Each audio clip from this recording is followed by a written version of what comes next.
everyone, my name is Nam Young from the Department of Korean Language and Literature in Sunsil University.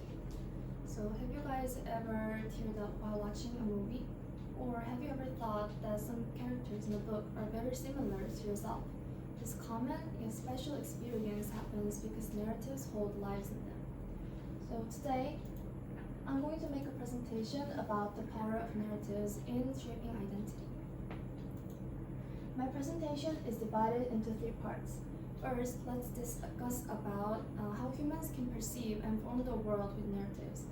Then, let's think about how every narratives are pieces of autobiographies in some way. Then lastly, I like to close the presentation with the idea that every humans can decide and understand who they are with narratives. Now, let's get started. My first main idea is that humans can perceive and form the world from narratives. But wait, before we really start, what are narratives? Narratives are incidents that happen in the lives of humans, including all the emotions and the valuation it causes.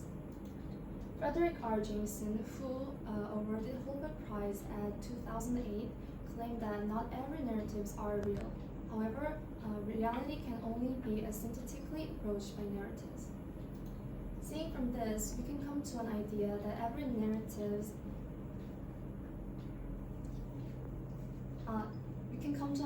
not only books, movies, or myths are kind of narratives, but diaries written about your own life can be seen as narratives too.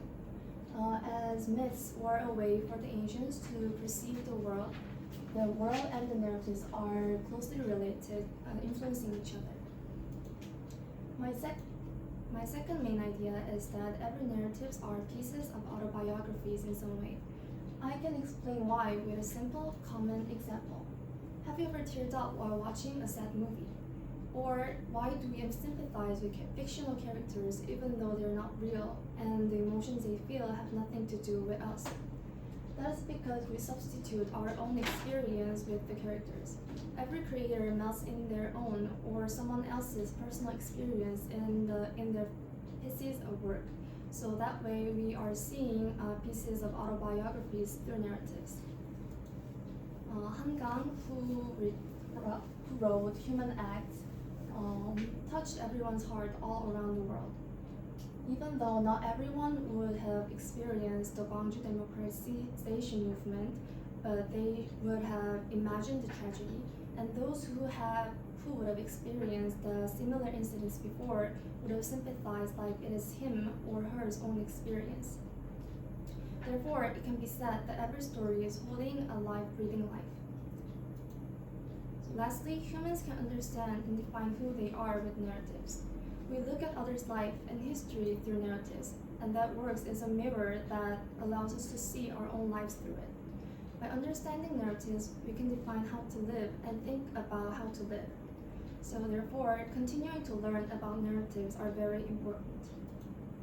Like the famous line in the famous movie The Dead Poets Society, every human being holds a passion in their life. Medicine, law, business, engineering, these are very important to sustain life. But poetry, beauty, love, and romance, these are what we live for. So we read and write, in other words, make narratives, because we are part of the human race. So today I made a presentation about the power of narratives in shaping identity. From narratives, we can understand the world. Secondly, narratives hold stories about real lives, which makes it an autobiography. Lastly, humans can define who they are through narratives. Thank you very much for listening, and the floor is now open for questions.